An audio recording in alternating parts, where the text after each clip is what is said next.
Critical points. Shout out to Vulcan for keeping Impreza alive. Hell yeah.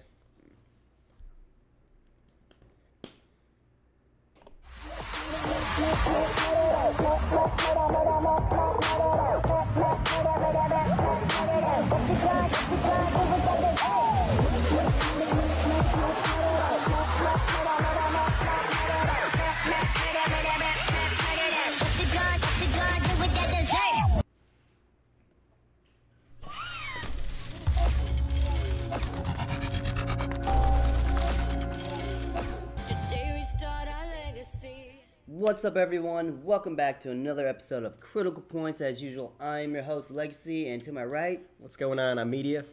we have Media.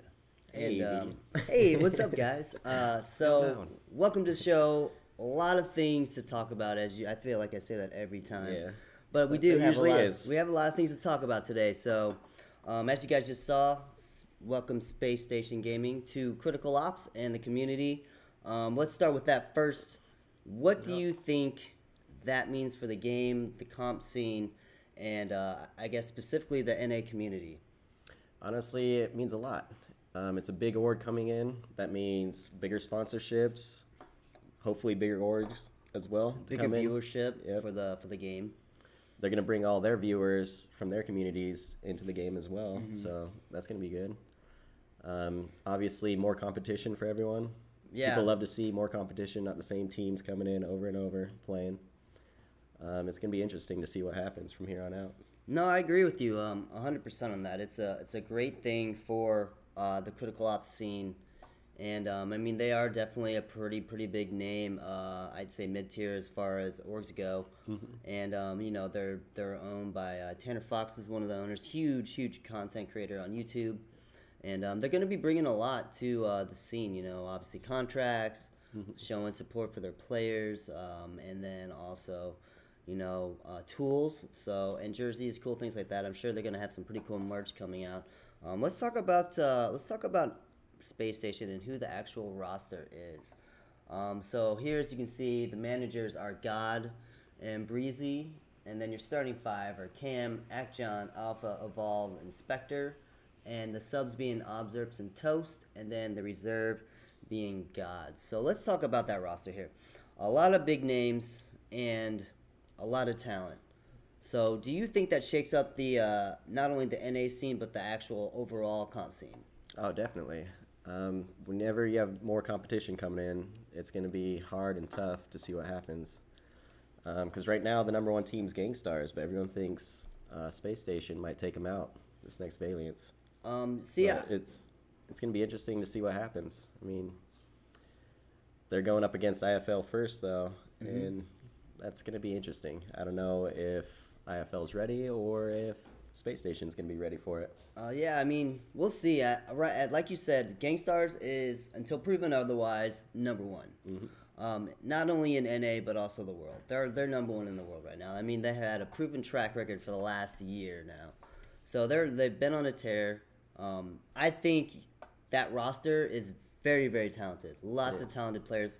I mean, Detour had some of those players on their roster as well. It's all about team chemistry, though, too. Exactly. How well they're going to play together. I mean, you could have the best players on the team, but if they don't play together, it's not going to work.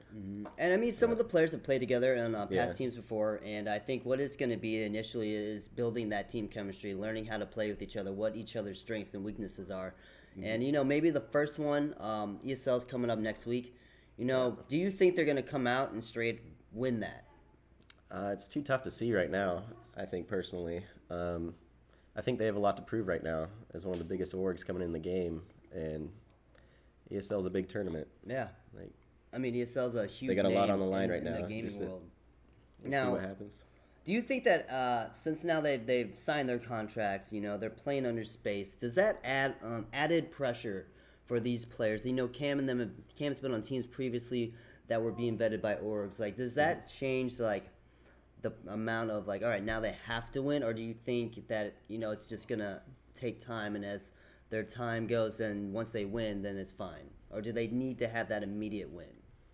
I feel like they want that immediate win. I don't know what to expect out of them or what they expect, but I feel like as one of the biggest orgs in the game coming in, they're expecting to win.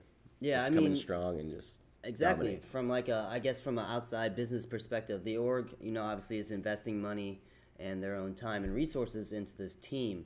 So they're gonna want to, see a return on their investment. And with what I know that's gonna happen later this year, I mean, there's definitely opportunities. But I mean, if let's say worst case scenario, they go out in ESL, which a lot of people complain because it's only cases, but I mean, you're still winning something. It's a big tournament, big name. Valiance coming up spring season. We'll talk about that in a second. Small prize pool, but that's like their opportunity to shine. So, I mean, do you think that? All right, so you have if you're gonna rank the NA right now, who are your top 4 teams Top 4 teams right now, in no particular order? I would say GS, D2R, IFL, and then I don't know the last one because I haven't really seen SSG play yet, but I think they're up there as well. And I don't know. So you're saying until proven like in a main tournament, like you're not gonna put them up there as like one of the top 4, or just on paper that their names speak for themselves. I mean, the players are there on the team. Like they've been proven that they're the best in the game too. A lot of the players on their team, but they're with a new org now, and they started a week ago? About a week or 2 ago, yeah. I think that's when they made the official announcement. It's still new. Like regardless of them playing together in the past, a couple of them, like it's still a new team. They got to start fresh and have new strats, and all these other teams have been playing for a while now, and they've got their teams down. So it'll be interesting to see what happens. Yeah, I mean that's really important. And like GS has been on while they've been on their run, and their tear. They've mainly kept a consistent roster of like a main core. Like a main 2 to 3 people. They've seen some great players come and go as well, but the fundamentals and stuff like that have remained the same. But I mean, I will admit it is interesting because GS did lose a couple of their players to other teams. For instance, Toast left, went to D2R. Now he's in space. Excuse me, Lewis left, joined D2R. So with that being said, like obviously, GS probably, they have to probably restructure some of their strats and concepts and stuff. But at the end of the day, I mean, I feel like if they still play their game, they're still going to be the top team. So with that being said, we're going to segue into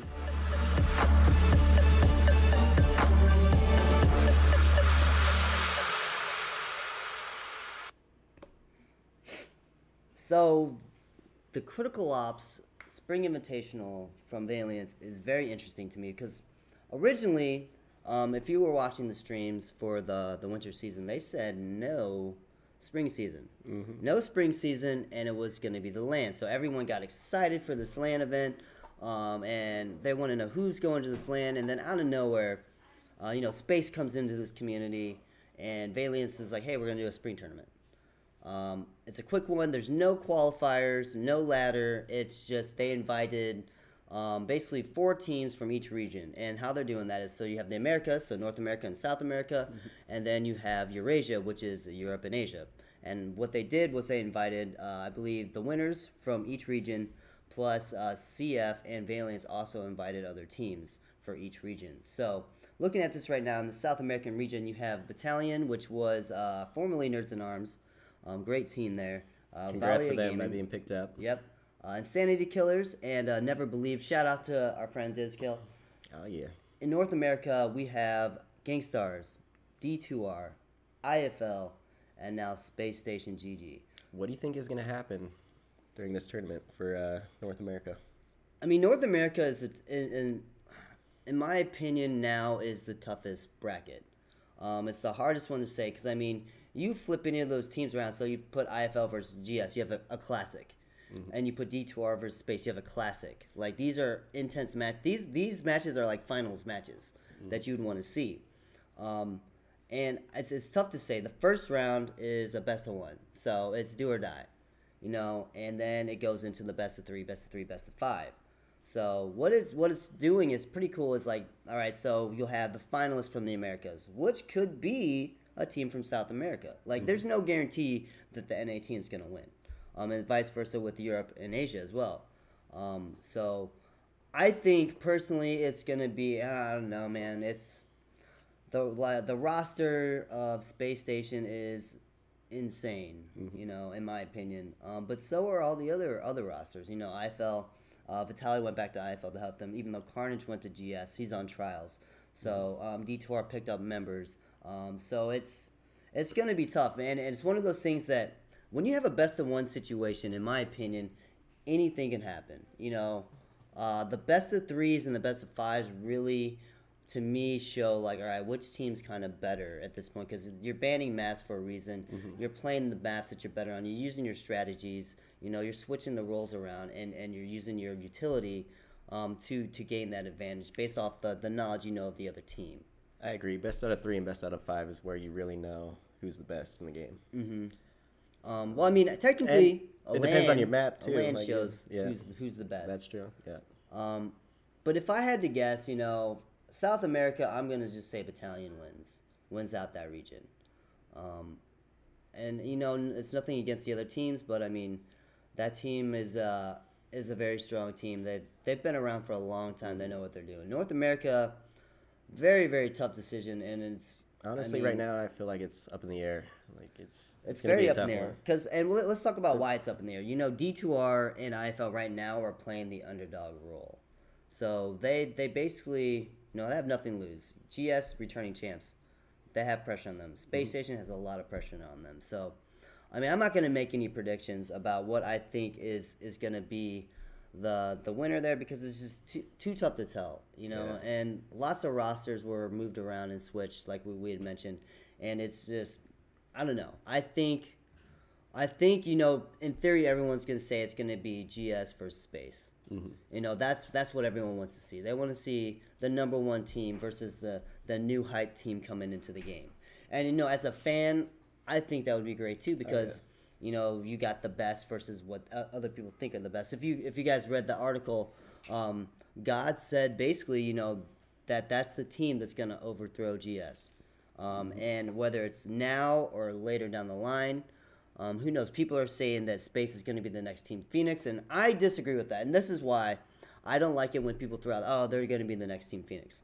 And this is why, because the meta has changed. When Team Phoenix was just crushing everybody, it was a 4v4. The gameplay actually changed too. Yeah, it was a 4v4 setup, and the people in Team Phoenix were playing on better devices that other people can play on. Now, as you see teams like Impreza, Seminole, Team Pharaohs, they're consistently winning as well, because now everyone's getting on the same skill cap level. Like Alpha mentions it all the time. Oh, the skill cap. It's when, if you're playing on a phone, it's a lot smaller. You're limited. The hitboxes are smaller.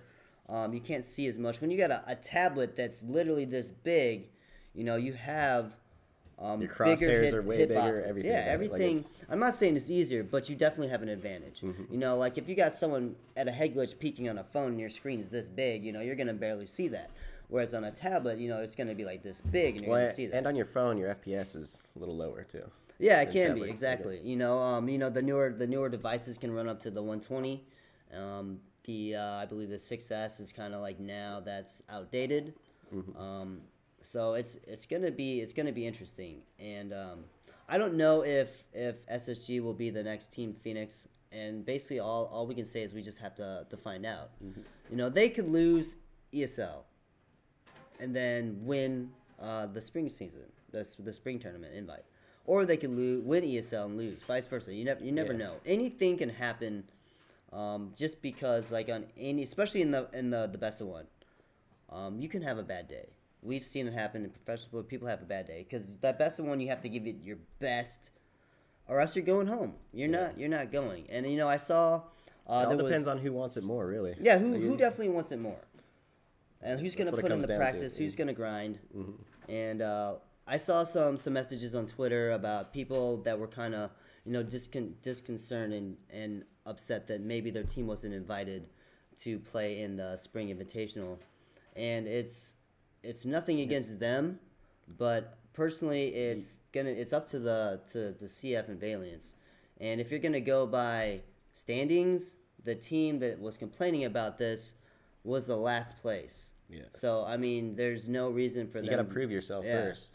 You know, and now is the time for other teams to prove. ESL is the perfect place for people to prove themselves. Yeah. If they want to show that they're a top tier team, prove it in ESL. You know, everyone's watching. Well, if it's streamed, and it's a big deal. I don't care if people say, "Oh, well, it's run poorly" or whatever. That doesn't matter. The ESL is a huge name. If you go anywhere in the esports worlds, everyone knows ESL. Everyone knows ESL tournaments. So, I mean, I hope that, you know, the new format's cool. They're trying to bring better things to the game as well. But obviously, I feel like, you know, Valiance has an insane budget for production. Their stuff is top notch, professional, really, really professional. They do a great job with everything. They do a great job. I mean, and so does Mobileesports. Yeah.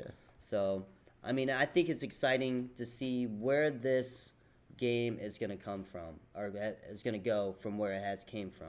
So, I mean, the 1.0 releases, from what I see on Trello, could be right around the corner. We don't know. We definitely don't know. But it's getting closer. We're at 9.8. It's interesting to see how the game has progressed over the year. Like, look at the map quality, everything. Even the sounds they have now are all different. Sounds, gunshots. you know, the new maps, Division, the TDM. Everyone was complaining about Division, and why did you release a TDM map? And people forget that, all right, so as a developer, you're making a game, you have to Or also, as a business, you're trying to appeal to your masses. Yeah, you have you know, the 90% of the people that play this game casually aren't trying to be a pro. And they mostly play team deathmatch. Yeah, because I mean that's what I play. I'm not great at the game, but that's what, if I want to go play it for fun, you know, I'm gonna play that. Just because I'm not trying to be competitive. I'm not trying to go. It's easier, and people don't want to wait. To respawn. Exactly. You know, I have no patience when it's like, oh man, like, what's going on? I mean, if I want to be a comp player, I'm gonna play the diffuse mode, play rank S, rank G, all that stuff, play in the tournaments. But that's not me. I'm the casual gamer for this. I enjoy the TDM style of it. Yeah. So, but it would be cool. Honestly, it's a new map too. Why complain? It's something new. Yeah, and it's definitely, you know, the way the layout is, it's definitely cool because, you know, it works your quick twitch and your reflexes. So I mean, but it would be cool to turn that into a crazy diffuse map if it was 2 levels. I agree. So the bureau. Yeah, absolutely. You know, so I'd like to see another weapon here soon too. You know, I think they're going to do that. They're probably going to do it after the release of 1.0. Yeah. So, I mean, everyone wants... I mean, it's coming. Everyone wants the new things, but, you know, I'm sure they're trying to work on their servers and you know, get everything really good for that, especially. So, but segue into Mobile Esports, the Pistol Tournament. In case you guys didn't know, the finalists are GS and D2R. And one thing I like about... the Pistol Tournament is it's different. I think Mobile Esports continues to find interesting and fun ways to, you know, set things apart from other tournament organizers. You know, last year they had the Sniper Tournament, so, and then they had the Anti-Assault Tournament, so, and this year now they have the Pistol Tournament. Once again, D2R in the finals. I believe last year they lost both of them. Yeah. So, what are your predictions for who's going to come out and win this? Honestly, I think D2R. They've been really strong this Pistol Tournament, and I just see us coming on top. Yeah, I mean, we had to go through CSPG to get to the finals, and GS went through Learn From Past. It's definitely going to be exciting. It's going to be streamed. Shout out to Sudden Death and iChase. Always do a great job. It's always a good match, though, between D2R and GS. Yeah, regardless. I think they've really built a great rivalry for the game in the past year or so. You know, it kind of started off slow. But now if you look past through the history of it, yeah, there has been some great, you know, matches between them. And it's meant more now, like when you see the players that were on the teams and now they switch teams. There's a lot going on there. I'm not saying that EU doesn't have that as well. But, I mean, there's definitely grudge matches when it comes to NA. And now you enter in Space. That's going to be another formidable team that could potentially be a rivalry with GS or D2R or IFL or those other top-tier teams. So it's going to be... you need those rivalries. Yeah, you do. People. You know, because that's how the fan base builds. You know, people want to cheer for their team, and when they win, you know, it's a big moment for everybody. So, you know, I personally, obviously, I would like for D2R to win. But I think it's going to be a great match. It's going to be interesting to see. GS is very good at utility, as we know from the winter season. So it'll be definitely fun to watch. So you guys are gonna have to watch the stream there. The next thing we're gonna talk about is what we mentioned earlier, the Open League for Critical Ops ESL. So 96 teams, 16 groups are gonna compete. 6 teams in each one. This is where you make your mark. You know, like we were saying earlier, ESL is the massive platform and massive name for a lot of other games in major esports. So this is like, if you want to prove yourself, or if you want to get noticed by a top tier team, this is how you do it. You know, because say you're in an unknown team, and you go up against a mid tier to top, team that's a little bit more recognition, and you do well.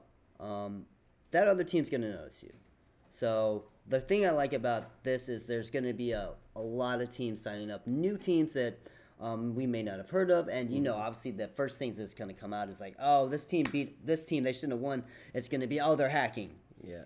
Instantly, and you know that's what's going to happen once or twice. I know it because you know it happens every tournament. Yeah, I noticed teams being like, oh, they can't beat us, you know. Yeah. So.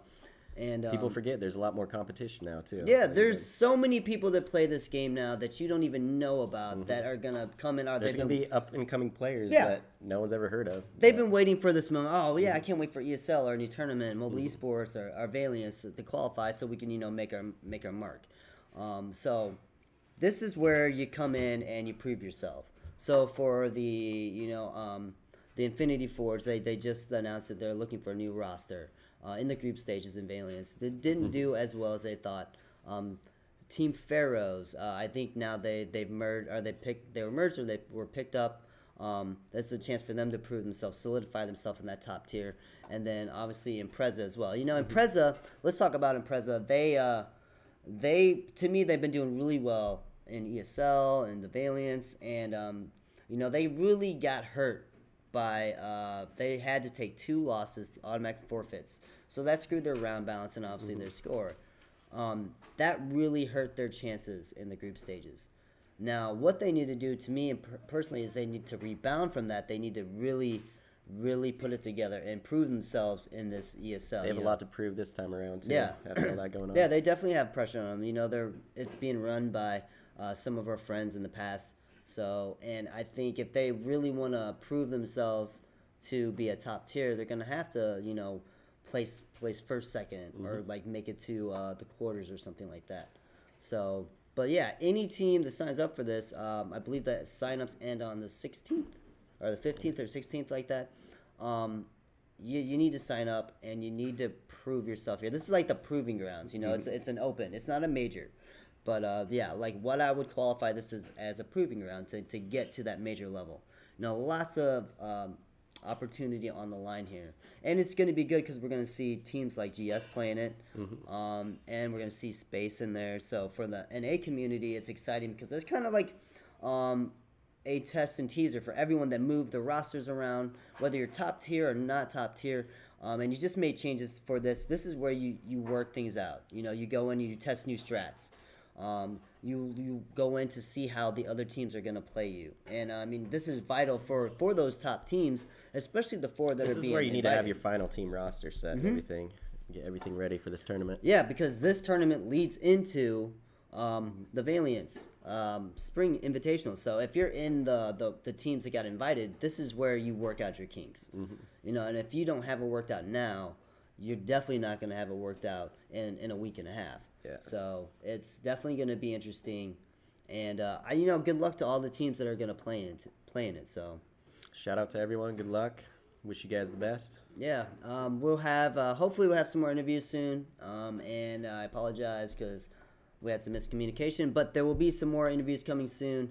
If you guys have any questions for us, obviously you can always send them on our Twitter at official C Points. But that's pretty much all we have. Really excited for all the tournaments right now. There's a lot of action going on pretty much for this next month, all the way up to the LAN. So everyone should be really excited about Critical Ops and where it's going.